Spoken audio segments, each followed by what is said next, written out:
Iran কি তার নিজ দেশের সন্তানদের রক্তে রঞ্জিত হতে যাচ্ছে? ২০২৬ সালের এই উত্তাল জানুয়ারিতে বিশ্বজুড়ে এখন একটি প্রশ্ন ঘুরপাক খাচ্ছে।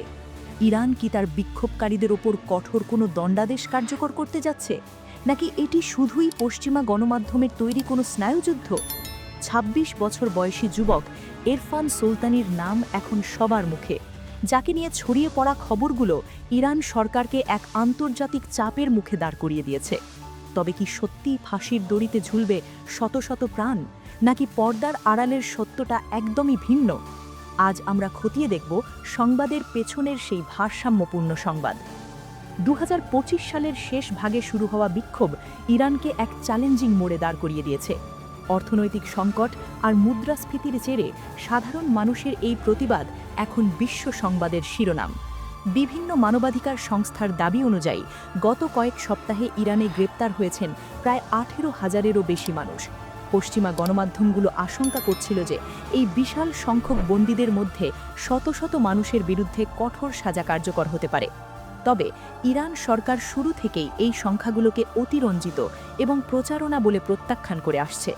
সরকারের পক্ষ থেকে জানানো হয়েছে যে নিরাপত্তা বাহিনী কেবল তাদেরই গ্রেপ্তার করেছে যারা শান্তি বিঘ্নিত করতে বিদেশি উস্কানিতে নাশকতায় জড়িয়েছিল।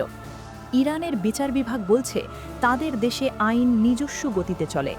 মোহারেব বা রাষ্ট্রদ্রোহের মতো অভিযোগে যাদের বিচার হচ্ছে তাদের প্রত্যেককে আত্মপক্ষ সমর্থনের সুযোগ দেওয়া হচ্ছে বলে দাবি কর্তৃপক্ষের।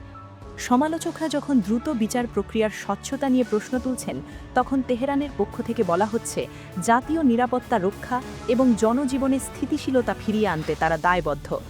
ইরানের বিচার বিভাগের পক্ষ থেকে জানানো হয়েছে যে যাদের বিরুদ্ধে গুরুতর অভিযোগ রয়েছে তাদের বিচারিক প্রক্রিয়া সতর্কতার সাথে সম্পন্ন করা হচ্ছে। তবে আন্তর্জাতিক সংস্থাগুলো আশঙ্কা করছে যে বিচারের গতি অত্যন্ত দ্রুত হওয়ায় সেখানে আইনি লড়াইয়ের সুযোগ সীমিত হয়ে যেতে পারে। এই দুই ভিন্ন মতের মাঝখানে দাঁড়িয়ে আছে হাজার হাজার বন্দীর ভবিষ্যৎ।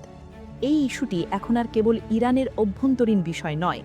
মার্কিন প্রেসিডেন্ট ডোনাল্ড ট্রাম্পের কড়া হুঁশিয়ারি পরিস্থিতিকে এক ভিন্ন মাত্রা দিয়েছে। হোয়াইট হাউসের পক্ষ থেকে দাবি করা হচ্ছে মার্কিন চাপে ইরান ৮০০ বিক্ষোভকারীর ফাঁসি স্থগিত করতে বাধ্য হয়েছে। কিন্তু ইরান সরকার এই দাবিকে সরাসরি সমর্থন করেনি। ইরানি পররাষ্ট্রমন্ত্রী আব্বাস আরাগচি ফক্স নিউজকে দেওয়া এক সাক্ষাৎকারে অত্যন্ত স্পষ্টভাবে জানিয়েছেন যে বিক্ষোভের ঘটনায় কাউকে ফাঁসি দেওয়ার কোনো পরিকল্পনা সরকারের নেই। তার মতে এটি পশ্চিমা গণমাধ্যমের ছড়ানো এক ভুল প্রচারণা।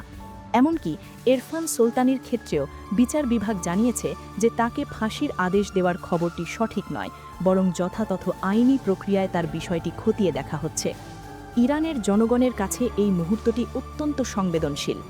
একদল মানুষ মনে করেন কঠোর শাস্তি ছাড়া দেশে পূর্ণ স্থিতিশীলতা ফিরিয়ে আনা কঠিন। অন্যদিকে একদল মানুষ সামাজিক এবং অর্থনৈতিক সংস্কারের স্বপ্নে বিভোর। ইরান সরকার বর্তমানে জনগণের ক্ষোভ প্রশমিত করতে কিছু অর্থনৈতিক সংস্কারের প্রতিশ্রুতি দিয়েছে। তবে কারাগারের ভেতর বন্দীদের ভাগ্যে আসলে কী ঘটছে তা নিয়ে আন্তর্জাতিক মহলে ধোঁয়াশা এখনও পুরোপুরি কাটেনি। তেহরানের রাজপথ এখন আগের চেয়ে কিছুটা শান্ত। আন্তর্জাতিক চাপের কাছে নতি স্বীকার নয়, বরং ইরান সম্ভবত এখন একটি মধ্যম পন্থা অবলম্বন করতে চাইছে, যেখানে একদিকে আইনের শাসন বজায় থাকবে আর অন্যদিকে আন্তর্জাতিক অস্থিরতা এড়ানো সম্ভব হবে। ইরান কতজন বিক্ষোভকারীকে ফাঁসি দেবে? এর উত্তর হয়তো কোনো নির্দিষ্ট সংখ্যায় নেই, কারণ ইরান সরকার এখন ভারসাম্য বজায় রাখতে চাইছে।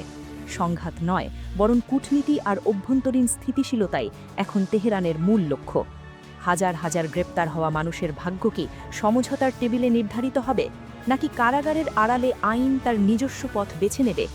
এরফান সুলতানিদের বিরুদ্ধে আইনি প্রক্রিয়া কি নতুন কোনো রাজনৈতিক সমঝোতার ইঙ্গিত দিচ্ছে, নাকি এটি বড় কোনো পরিবর্তনের আগের নিস্তব্ধতা? সময় এবং ইরানের বিচারিক সদিচ্ছাই দিবে এই প্রশ্নের শেষ উত্তর। ইরানের এই চলমান পরিস্থিতি নিয়ে আপনার মতামত কি? আপনি কি মনে করেন আন্তর্জাতিক চাপ সত্যিই কোনো পরিবর্তন আনতে পারবে? আপনার মূল্যবান মতামত আমাদের কমেন্ট বক্সে অবশ্যই জানাবেন। ভিডিওটি তথ্যবহুল মনে হলে একটি লাইক দিন এবং বন্ধুদের সাথে শেয়ার করুন। আর বিশ্ব রাজনীতির এমন গভীর বিশ্লেষণ এবং নিরপেক্ষ সংবাদ সবার আগে পেতে আমাদের চ্যানেলটি সাবস্ক্রাইব করে বেল আইকনটি প্রেস করে রাখুন। আজকের মতো এখানেই বিদায় নিচ্ছি। দেখা হবে পরবর্তী কোনো ইনভেস্টিগেটিভ ভিডিওতে। ততক্ষণ ভালো থাকুন, সচেতন থাকুন। ধন্যবাদ।